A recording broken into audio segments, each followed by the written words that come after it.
na-scam ang mga investors? Yes, madam. Naku, alam mo, nakakaawa nga sila eh.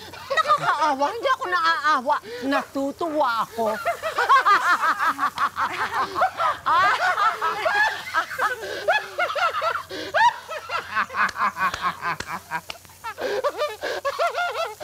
Badong, para yatang mas mahaba na ngayon ang tawa mo sa akin. Ikaw na ang amo, ha?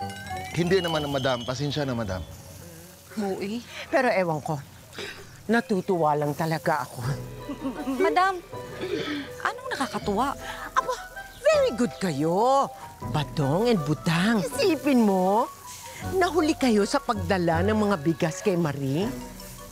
So, ang ibig sabihin niyan, itong mga natirang mga bigas ay ibebenta natin ang dobleng presyo. Galing talaga, madam. Madam, ba't pa natin ibebenta yan? Maglalako pa tayo, mapapagod pa tayo. Pwede namang dito na lang gamitin sa negosyo mong kakanin. Pwede di yun. Diba? Hindi. Dami-dami niyan, mabubulok lang yan. Kailangan ibenta yan. Huwag na nga kayong magreklamo. Ha? Masisira ang beauty ko.